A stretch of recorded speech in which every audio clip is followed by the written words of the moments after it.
Hey guys, and welcome back to the channel. So today we are going to talk about the top 2 presidential candidates and the meaning of family risk when it comes to politics.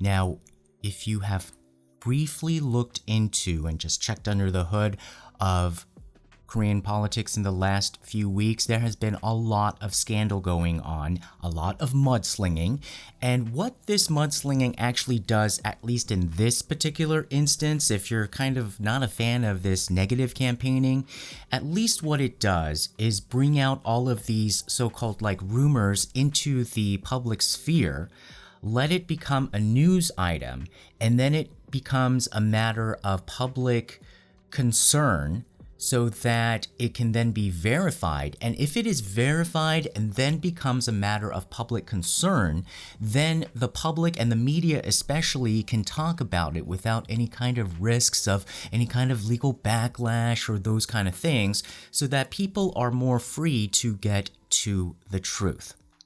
Now, the big question, family risk, where does this term come from? Basically, it's an offshoot of owner risk. It's when a family that controls a conglomerate like Samsung, Hyundai, LG, like all of these big conglomerates that were started by families, control the company still, but they do not own the company still. But they act as if they own it 100%, making, generally, not like completely 100%, they don't act like that 100%, but in general, the buck always stops with them, at least a lot more control than what you would expect based on the number of shares, especially if you applied the same share math in another country's laws or kind of shareholder kind of systems. And so what they call the owner risk is that because they have such huge like dictatorial control over the company, that they are a risk because they may make unilateral decisions that go over the board of directors, go over the shareholders, that then affect your stock position or your position as an employee, your position as a supplier, your position in the economy of the country you're living in based on what that owner and their family are doing. So now we're transferring that term to politics and family risk. And so a lot of people I've heard, they're like, from other countries, which is a good sign of your country if you're saying something like this. Well, what does it matter if, like, what the wife does, what the children do? We are electing the candidate for the president. So who cares, beyond like just a general level, what the family is up to? Well, in Korea, the firewall between like what influence maybe the wife can have, like, the first lady of the United States, she gets, yes, a office and a staff within the White House, but there is a big firewall of what she can do. And we even saw in the 90s when Hillary Clinton started to try to take legislative initiatives, there was a huge backlash saying that that is a firewall, miss. You're not supposed, you are, yes, the first lady, but you are not supposed to start taking legislative control and actions. And so she got a lot of backlash for that. Well, in Korea, the lines are a lot more blurred in terms of what authority and what you can move behind the scenes, who you can influence to make decisions on your behalf, basically because of your proximity to power. And the closest proximity in Korea is family, blood thicker than water. So if you are the wife, if you are the child, especially if you are the first son, especially, you have the closest proximity to power, and if suddenly your father becomes president, or if your husband becomes president, then your power goes through the roof. And things that normally those types of people, can't do, suddenly can do, and especially here in Korea. And so this is why, because I've long said, Why not focus on a system that starts to implement firewalls? Okay, another time, another discussion, but this is exactly an example of why it's probably better to invest in a system of firewalls rather than constantly trying to vet to find the perfect person to fill in this spot that has like so much power. And so that is why there is so much character, like analysis, assassination, for even people who are appointed to top government posts. Like, who are you? What have you done? What have your family been doing? What have your kids been up to? Because there is a lot of leverage that you can use to create decisions that then affect a lot of people's lives. And if you don't have a strong moral character or standing, you can do a lot of damage. So in the past week, we have seen a huge upsurge in public attention based on one family member each of each top candidate. And we have seen mudslinging before. And the interesting thing is that this is the thing that is capturing the attention of the Korean public. It's very interesting to see like what the tipping point of the public starts to accept as like, no, that's my red line. That's like our collective red line. Each horrible thing that the mudslingers on each side have thrown out there are legitimately bad and legitimately trigger parts of the Korean population, and they actually even don't know whether that's going to cross the tipping point. So I think that's like one of the fascinating things about politics when you look at it as a society, that even people within their own country don't exactly know like which, topic or what part of the debate or how it's kind of packaged is going to get over the tipping point to make it seem like, oh, well all of us cannot get behind.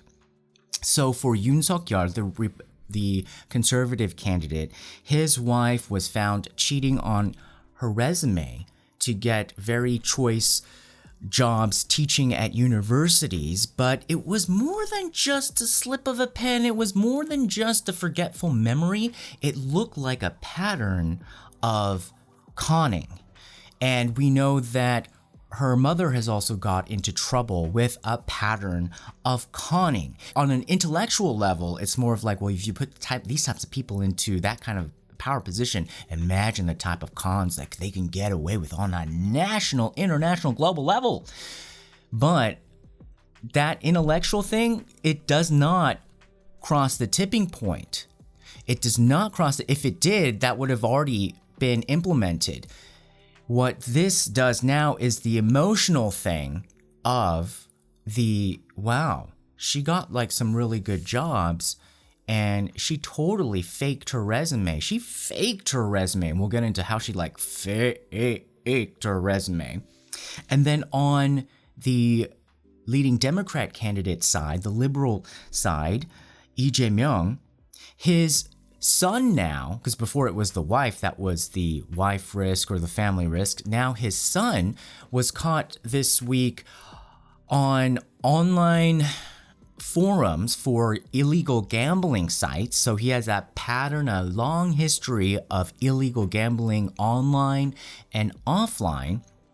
And then also mixed in with that, like chatting away on or posting on these public message boards about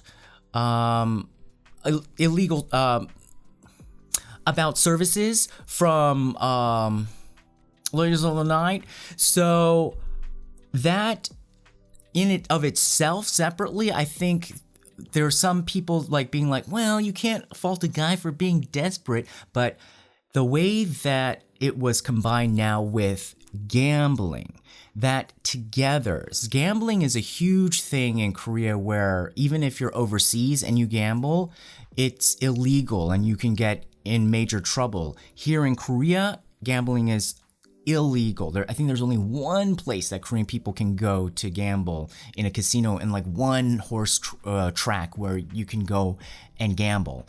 And I think you saw that in the Squid Games. And then so that combined together shows like a spoiled kid. See, so it's a little bit different from just gambling, just losing, and it turns into like spoiled kid plus those two things, which is very similar to lying on your resume, which is very similar to what got President Park impeached, because, you know, her friend manipulated these things to get her daughter unfairly into college, and then it looked like that she had used her connections unfairly to live this life of luxury with boy toys with her connection to the president. So I think that's the emotional trigger. It's basically like living well, better than me, based off of manipulating the system that I had to believe in and give my blood, sweat, and tears to try to work on a meritocracy. And I think that is that trigger point that is common in these two cases right now. So, are Korean people crazy for picking these two candidates? Like, why are we at this point? Well, I would say yes and no. Some people would say yes because there were a lot of more standard kind of vanilla candidates on both sides, liberal and conservative. Politicians you've seen before, they wouldn't come with as much risk, but it's very interesting how it was very clear. This is why they're not crazy. This is why Korean people are not crazy for choosing these two candidates, is because they chose two candidates that are very similar, but they are very, very defective. Both of them are extremely defective, but I see why they chose. They're willing, you know, sometimes you're willing to just choose a product, you know it's defects, but dang, you want that product attribute that's very important to you. And what was important to them, and the thing that they're both known for, because they're both a bit of the mavericks of each side, is that they both represent, even though like right now they're like being surrounded in corruption, they both represent kind of bucking the trend of corruption or bucking the traditional system that has gotten you down. Lee Jae-myung, if you believe him, now that's the point, but if you believe his story, he's like a rags to riches, outside of the system politician who represents the poor and the downtrodden, if you believe him. And he makes these promises to better your life, to be able to survive in a system that has been unfair to you, if you believe him. And on the other side, the conservative side, Yoon Suk-yeol, he looks like, from his past work as a prosecutor and an investigator, going against corrupt politicians, as somebody who earnestly did his job to try to go and really help society regardless of political party, because he worked for both sides. Now that's if you kind of believe that he wanted to do it that way. Kind of looks like maybe he was just sort of like he just bobs along and like he kind of, you know, just went there, and but he does seem like he earnestly does do a good job. It's just that once he's outside of his wheelhouse or his lane, he's just kind of like the village idiot. And so you're just like, oh my goodness. But what they both have in common is that people believe in like this kind of like vein that runs through them, that they represent like something very deeper, where they represent a more of a core value of sticking up for the public good. If you can believe that they can do it, or if you believe that that's what they really represent, at least the image or what they represent is like, I am going to fight for the public good and for you guys more than these like, crusty politicians in Yoido who are just like in this perpetual like professional politician mode. Even though they are professional political animals. And the Korean public don't want to have someone who is not a professional political animal who doesn't know how to work the system. So see that dichotomy? It's a little bit of like, how are you going to get the best of both worlds? So in some ways, this is the best of both worlds. It comes with dysfunction because both of these guys are well oiled in the political way and the people around them. So there, even though that comes with corruption, there is a standard, kind of medium to high level of willingness to put up with corruption, because in some ways that comes with its own standard operating procedures and predictable ways of doing things that the Korean public is somewhat kind of comfortable with. But they wanted, it seems like out of these two, they want somebody who's going to still then improve the system a little bit and really stick up for them. Now, that is the rational reason why you would choose one of these two candidates, although in my mind, I think the defects are still way too high to really comfortably make that choice.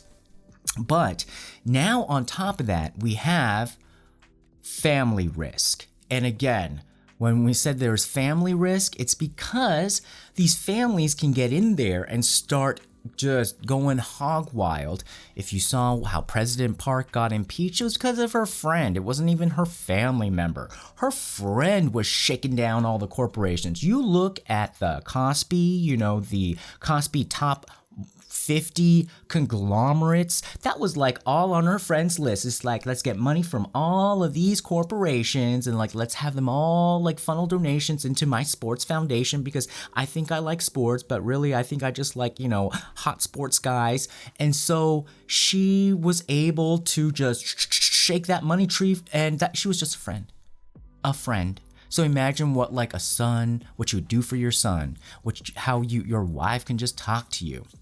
All right, so then because Korean people also understand that these defects can be quite serious later on and bite you, and it is a concern, each side is also knows that is actually a very good political weapon once it hits a point where people are then, that does worry me.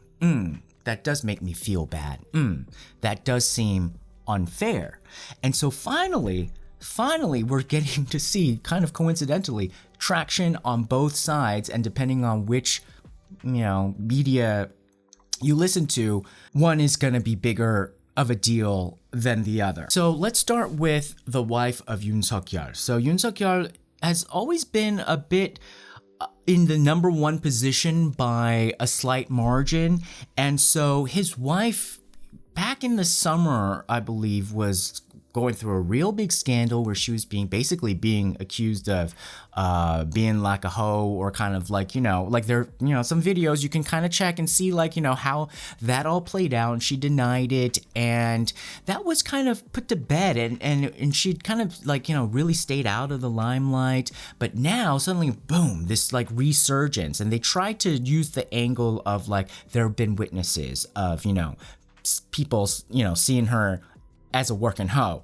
But that kind of quickly went by the wayside about 2 weeks ago and was replaced by this resume controversy. Her CV was analyzed, and it showed multiple inconsistencies. And at the end of it, it does seem like it was kind of like not like mistakes, but kind of like perpetual cons.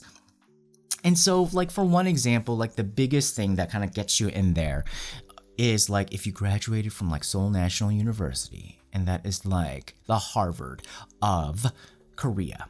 And so she had gone to like an online e-business school of Seoul National University for that master's degree. And it's kind of like, like Harvard Extension or like something like that, where like anyone can kind of go. Well, on her resume, and this was more recently, she said that she had gone to undergrad and graduate school from Seoul National University in business administration.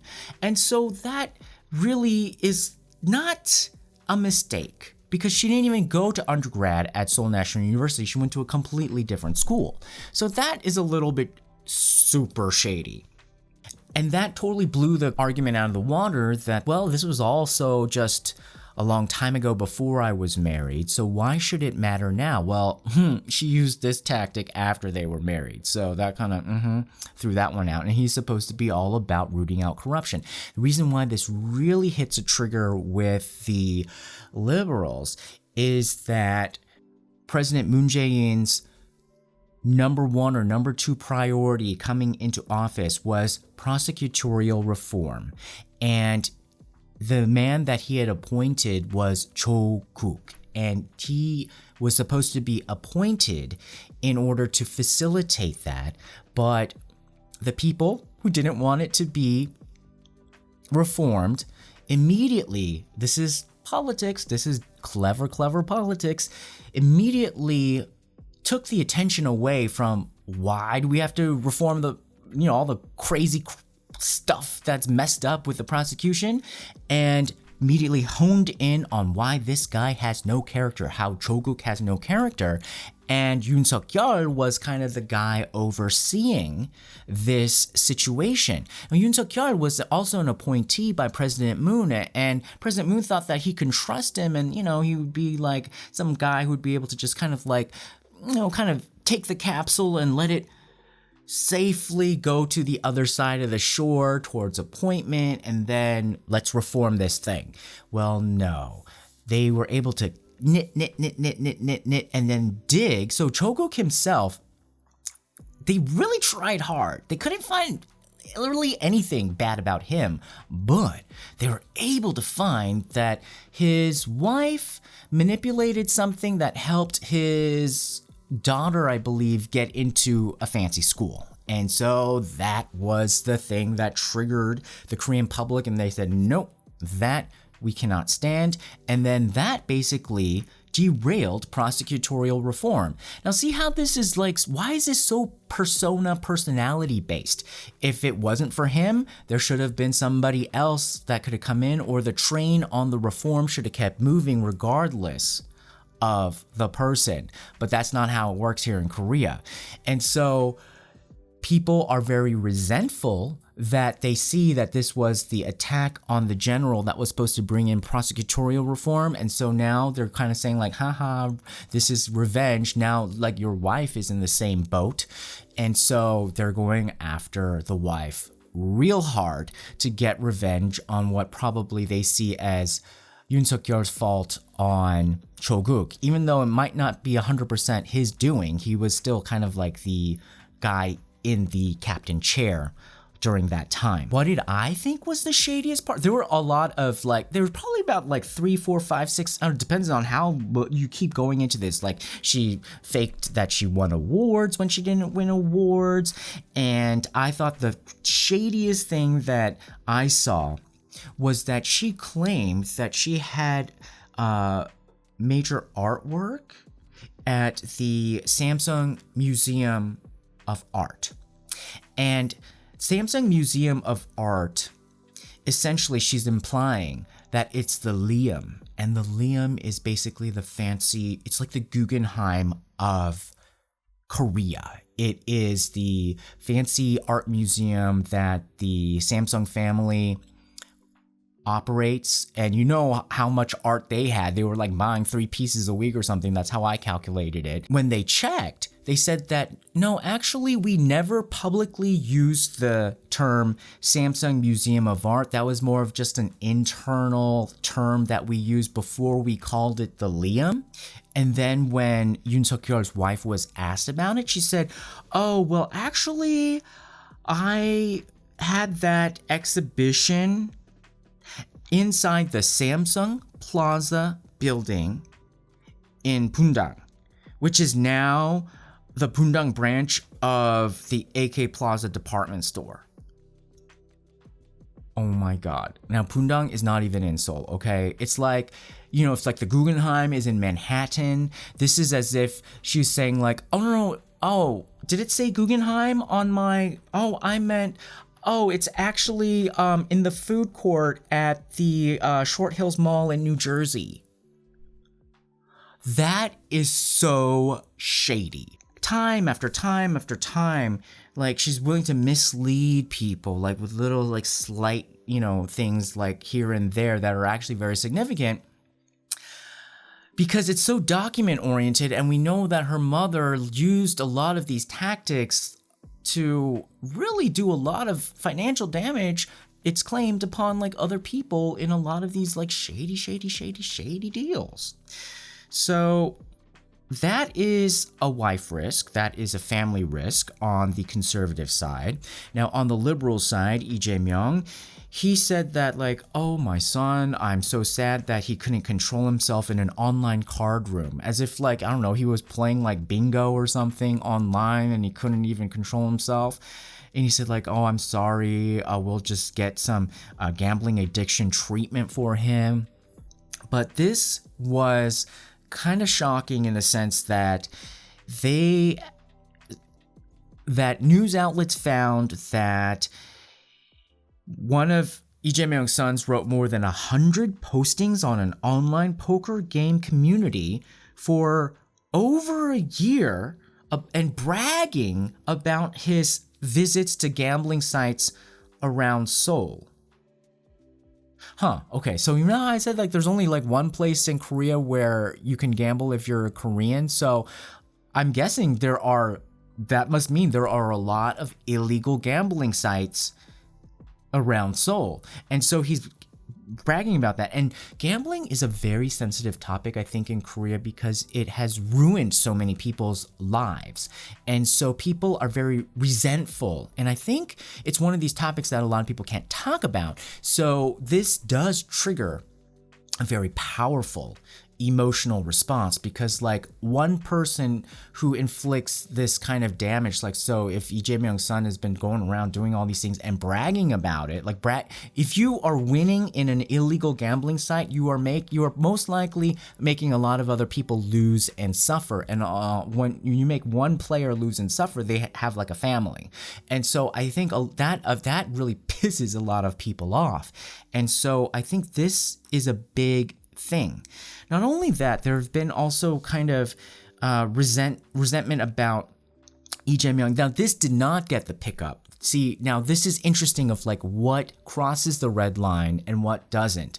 In my book, what crosses the red line was that when Lee Jae-myung was talking about domestic violence when it comes to people dating each other, they call that in Korea dating violence. So if you ever hear the term dating violence, it basically means domestic violence, but people who are not married but who are dating.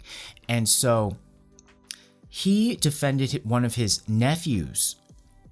And apparently he just said, oh, I'm sorry that, years ago I defended my nephew in a dating violence case. We should always be on the side of supporting, victims in dating violence. And people were just like, oh my God, what kind of like grandstanding are you doing and trying to sanitize your past? And essentially like make it look like what you did was not so bad. Now this guy, this Lee Jae-myung, is super good at apologizing. Remember how I said like Korean men, especially in his generation, Korean politicians, they're so good at lying, but so bad at apologizing. And it's actually one of the maybe like stopgap saving graces, because if they're so good at lying at everything, like how can you believe it when they say sorry? Well, this is what it looks like when you can't believe it when they say they're sorry, when they actually are so open with saying they're sorry. I don't know why more Korean people aren't like saying like how odd this is that this man like every single time, sorry. And the Korean public actually accepts it really well, and maybe that is part of his charm, because most other politicians would never go around saying sorry as much as he does. And so I think that's something that actually works in his favor in a weird way. But in this case, this is another instance where he's using it strategically to cover up a major debacle. He's supposed to be representing human rights, a human rights lawyer. His nephew actually did more than just domestic violence. He basically offed the girlfriend and the mother, and he defended his nephew. And so there's a lot of concern of like, why are there always so many criminal types of people around you? Why are there so many people always like dying and going missing? And why are there always like people like knives everywhere? And even this totally got swept under the rug about 2 weeks ago. There was continual investigation in the major land development corruption scandal surrounding him when he was mayor. And the main guy that was about to go into questioning the next day was found because he had supposedly offed himself. But people were just like, that does not look kosher to me. It does not look like that was a self-choice. But again, look at previous videos of mine that we have like such a low homicide rate in Korea. It's so low. That must mean that none of that happens, but we have an unusually high self-offing rate. And so who knows? I mean, there are a lot of times when that self-offing does include homicides that are never fully investigated correctly. And so why are there so many questions? Why is there so many kind of very uncomfortable surroundings around you? And again, you know, I've always said the dark horse in this race is An Chol-soo. I have no idea what he's doing. After his big announcement, there was not that much of a kind of traction. Of course, you know, he is battling two major institutional forces that can really clamp him down. And then also, like, there was an announcement that like maybe he would partner with the conservative side. I'm like, dude, again, you're gonna get hosed down like that. And so they're probably trapping him in negotiations back and forth and wasting his time, and then at the end be like, oh, sorry, we're gonna cancel, and then boom, he's lost a lot of time and precious energy to campaign, and he got outwitted again. And so that's the thing. I guess we're just gonna have to live with these two choices, but this is gonna be very, very interesting, which again is why I believe instead of putting so much faith in the people, because you're always gonna get, in my opinion, a defective product. So you might as well create a system that can deal with defective products so that you don't need to have 100% perfect. You don't need to have the most wonderful person as president because you'd like to, but you can't always depend on it. And if you can't always depend on it, why not depend on more of the people around? Because the one person can't do everything for the country. We all have to do our part anyway. So why put so much time and pressure into that one person regardless? They only have 24 hours. And so I'm kind of done. I'm kind of sick of talking about them too. Okay guys, so we'll see you again next time, and don't forget to put down your comments below and share, like, and subscribe. Bye-bye.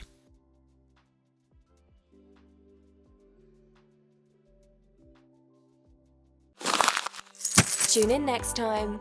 Don't forget to subscribe. Find us on YouTube, Instagram, Twitter, and Facebook. Love you.